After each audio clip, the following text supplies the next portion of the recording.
नमस्कार बच्चों, मैं दीपक सिंह राजावत आप सभी का मैथ क्लासेस में हार्दिक स्वागत करता हूं। बच्चों, आज हम लोग कक्षा 11 की एनसीईआरटी पुस्तक का अध्ययन करेंगे। एनसीईआरटी पुस्तक में कक्षा 11 की एनसीईआरटी पुस्तक का अध्ययन करेंगे। एनसीईआरटी पुस्तक में प्रश्नावली 1.2 प्रश्नावली कक्षा 11 की एनसीईआरटी पुस्तक में प्रश्नावली 1.2 को देखेंगे। 1.2 के क्वेश्चन नंबर 3 से देखेंगे। चैप्टर का नाम होगा आपका समुच्चय। चैप्टर का नाम होगा समुच्चय।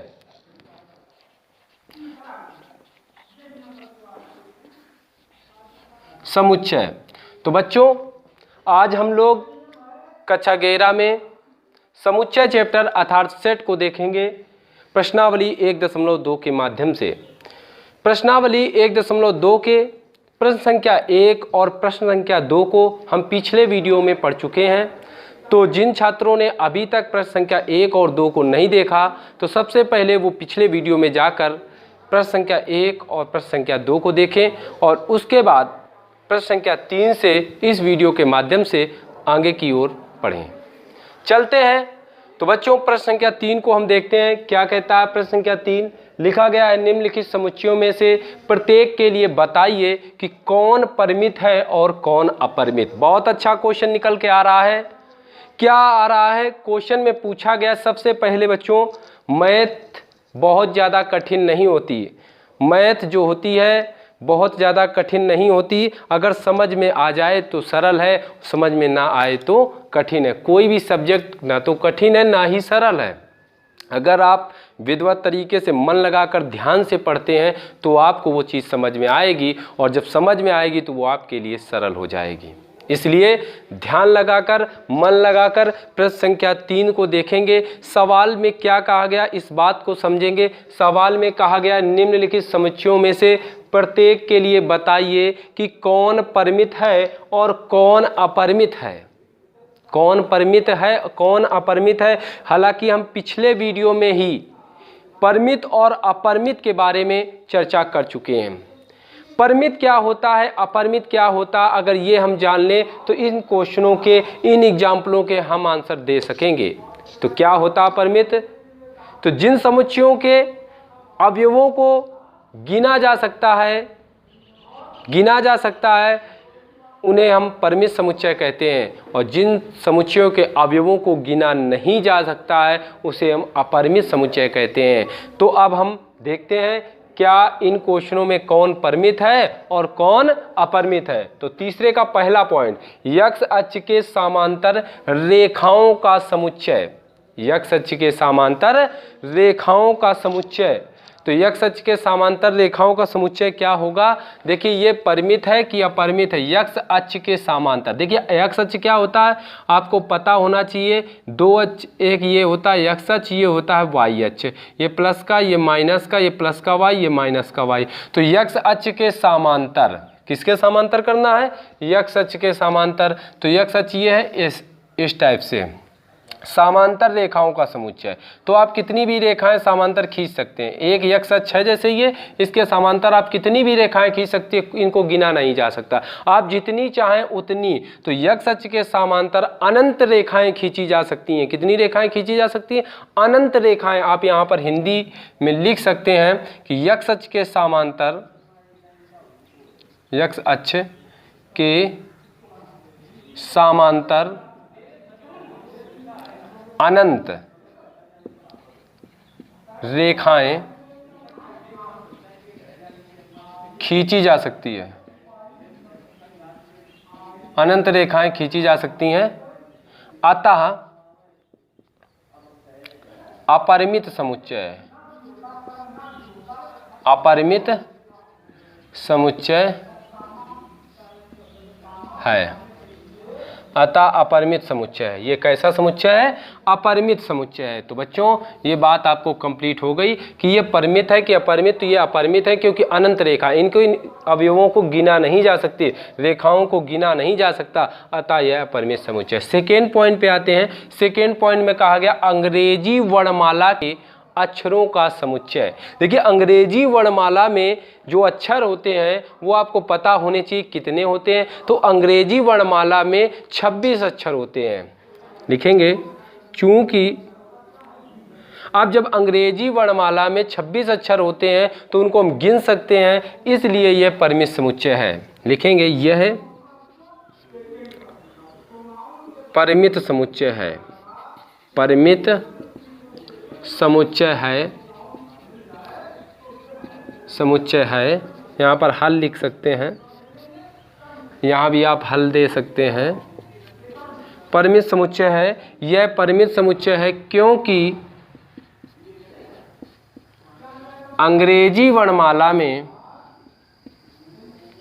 अंग्रेजी वर्णमाला में 26 अक्षर होते हैं, अक्षर होते हैं जिन्हें हम गिन सकते हैं, जिन्हें गिन सकते हैं या जिन्हें गिना जा सकता है। और जिन्हें गिना जा सकता है, जिनकी काउंटिंग की जा सकती है, जिनके अवयवों की संख्या निश्चित होती है, उसे हम कहते हैं परिमित समुच्चय। तो बच्चों आपको पहला पॉइंट और सेकेंड पॉइंट बिल्कुल पूरी तरीके से कंप्लीट हो चुका होगा। अब हम क्वेश्चन नंबर 3 की बात करेंगे। क्वेश्चन नंबर 3 तीसरे का तीसरा पॉइंट कहा गया उन संख्याओं का समुच्चय जो 5 के गुणज हैं। उन संख्याओं का समुच्चय बताना है जो 5 के गुणज हैं। तो 5 के गुणज क्या होंगे? 5 के गुणज क्या होंगे? 5 के गुणज, 5 के गुणज होंगे क्या होंगे? 5 के गुणज होंगे क्या होंगे? 5 एकम 5, 5 दूनी 10, 5 तिहाई 15, 5 चौको 20, 5 25। कब तक?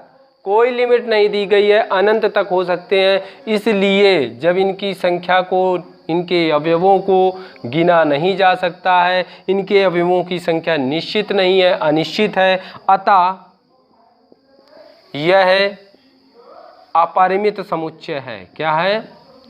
अपरिमित समुच्चय,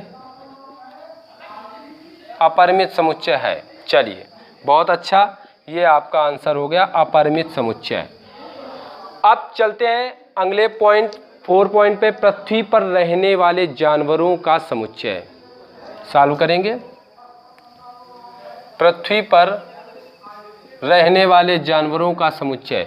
तो पृथ्वी पर जो जानवर रहते हैं, शेर, चीता, भालू, ठीक है, ये जितने भी जानवर रहते हैं क्या उनको गिना जा सकता है? हाँ, पृथ्वी पर आपके मन में विचार आ रहा होगा कि पृथ्वी में बहुत सारे जानवर हैं, उनको गिना नहीं जा सकता है, तो आप यहाँ पर अपरिमित समुच्चय दे सकते हैं, लेकिन ऐसा नहीं है। इस पृथ्वी पर रहने वाले जितने भी जानवर हैं उनको गिना जा सकता है, उनको गिना जा सकता है क्योंकि उनकी संख्या एक निश्चित है। तो पृथ्वी पर रहने वाले जानवरों की, पृथ्वी पर रहने वाले जानवरों को गिना जा सकता है, गिना जा सकता है, अतः यह परिमित समुच्चय है। परिमित समुच्चय है, यही आपका आंसर होगा। यह परिमित समुच्चय है। चलिए अगले पॉइंट की ओर, इसको सॉल्व करें। मूल बिंदु 0,0 से जाने वाले वृत्तों का समुच्चय। तो मूल बिंदु से जाने वाले वृत्तों का समुच्चय, देखिए आपका ये कोई वृत्त है, इसके मूल बिंदु ये है और इसमें से होकर जाने वाले वृत्तों का समुच्चय। तो देखिए वृत्त, मूल बिंदु से कितने भी वृत्त खींचे जा सकते हैं, अनेक वृत्त खींचे जा सकते हैं। जैसे आप केंद्र बिंदु मान करके ये 2 सेंटीमीटर की रेखा त्रिज्या लेकर एक वृत्त बनाए, फिर आप 2.5 की बनाकर एक बना दीजिए वृत्त, फिर आप 3 सेंटीमीटर की त्रिज्या लेकर एक वृत्त बना दीजिए। ऐसे आप 4 सेंटीमीटर की एक त्रिज्या लेकर एक वृत्त बना दीजिए, 5 सेंटीमीटर की त्रिज्या लेकर एक वृत्त बना दीजिए। ऐसे आप बिंदु, मूल बिंदु वही रखिए, ऐसे आप कई वृत्त बना जा सकते हैं। मूल बिंदु से होकर अनेक वृत्त बनाए जा सकते हैं। मूल बिंदु से अनेक वृत्त खींचे जा सकते हैं,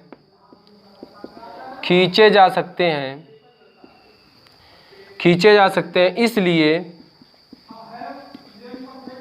यह अपरिमित समुच्चय है, अपरिमित समुच्चय है। चलिए, तो बच्चों प्रश्न संख्या 3 के सभी भागों को आप लोगों ने अच्छे प्रकार से पढ़ा और आशा करता हूं कि आपको एक एक क्वेश्चन अच्छे से समझ में आ गया होगा। अब चलते हैं प्रश्न संख्या 4 की ओर। तो क्वेश्चन नंबर 4 को देखते हैं। क्वेश्चन नंबर 4 क्या कहता है, निम्नलिखित में बतलाइए कि a बराबर b है अथवा नहीं। बहुत अच्छा क्वेश्चन। एक बार फिर से क्वेश्चन नंबर 4 निकल के आ रहा है, लिखा गया है कि a बराबर b है अथवा नहीं।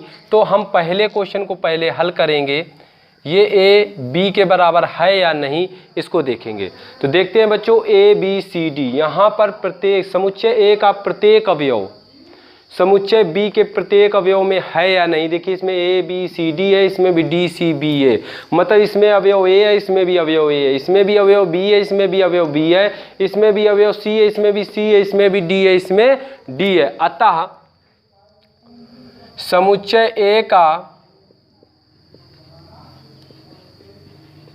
प्रत्येक अवयव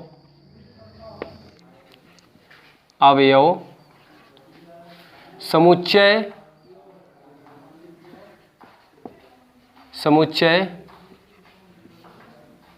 B में है, समुच्चय B में है, तथा समुच्चय B का प्रत्येक अवयव समुच्चय A में है। अतः A बराबर B, तो ये A और B के बराबर है। अब सेकेंड में देखेंगे, सेकेंड में लिखा गया है A बराबर 4, 8, 12, 16, समुच्चय B बराबर अवयव 8, 4, 16, 18। देखिए इसमें 4 है, इसमें भी 4 है, इसमें 8 है, इसमें 8 नहीं है, इसमें 12 है, इसमें 12 नहीं है, इसमें 16 है, इसमें 16, इसमें 8 है, 8 है, 4 है, 4 है, 16 है, 16 है, 12 है, 12 इसमें नहीं है। तो लिखेंगे समुच्चय A के अवयव 12, समुच्चय A का अवयव 12 समुच्चय B में नहीं है, समुच्चय B में नहीं है, और समुच्चय B का अवयव 18 समुच्चय A में नहीं है, A में नहीं है। अतः समुच्चय B का अवयव 18 समुच्चय A में नहीं है। अतः A is not equal to B, समुच्चय B के बराबर नहीं है। यही आपका आंसर होगा। चलिए तीसरा पॉइंट, इसको सॉल्व करेंगे। लिखा A बराबर 2, 4, 8, 10, A बराबर 2, 4, 6, 8, 10, और यहाँ पर देखेंगे B बराबर x कोलन x समधन पूर्णांक x is lesser than or equal to 10, मतलब x जो है वो 10 से कम होना चाहिए और समधन पूर्णांक होना चाहिए। तो 10 जो है समधन पूर्णांक मतलब होता है 2, 4, 6, 8, 10, यही 10 के बराबर हो या 10 से कम हो। तो 1 से लेकर या 10 तक यही समधन पूर्णांक हैं। अतः देखिए 2, 4, 6, 8, 10 सभी अवयव ए के सभी अवयव बी में हैं। समुच्चय ए के सभी अवयव अतः समुच्चय ए के सभी अवयव बी में हैं तथा समुच्चय बी के प्रत्येक अवयव ए में है।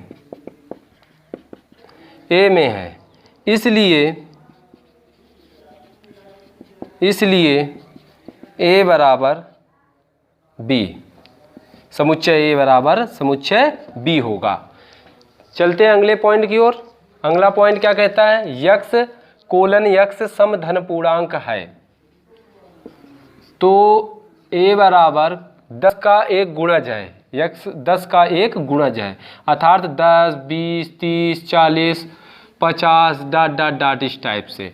और बी बराबर लिखा गया 10, 15, 20, 25, 30 डॉट डॉट डॉट। तो देखिए यहाँ पर 10 है, इसका भी अवयव 10 है, इसका अवयव 20 है, इसका अवयव 20 है, इसका 30, इसका 30। लेकिन जो समुच्चय ए का तो प्रत्येक अवयव समुच्चय बी में मिल रहा है, लेकिन समुच्चय बी का प्रत्येक अवयव समुच्चय ए में नहीं मिल रहा है, क्योंकि समुच्चय बी में 15 अवयव है और इसमें 15 नहीं है, इसमें 25 है, इसमें 25 नहीं है। अतः समुच्चय ए के प्रत्येक अवयव समुच्चय बी में तो हैं, लेकिन समुच्चय बी के प्रत्येक अवयव समुच्चय ए में नहीं है। इसलिए A is not equal to B, मतलब समुच्चय ए समुच्चय बी के बराबर नहीं है। तो बच्चों आपको समझ में आ गया होगा। समुच्चय के प्रश्नावली 1.2 के प्रश्नावली 1.2 के प्रश्न संख्या 4 को आप लोगों ने पूरी तरीके से समझ लिया। तो आज के लिए इतना ही रखते हैं। शेष क्वेश्चन नंबर 5 और क्वेश्चन नंबर 6 को हम अगले वीडियो में देखेंगे। आज के लिए इतना ही। नमस्कार।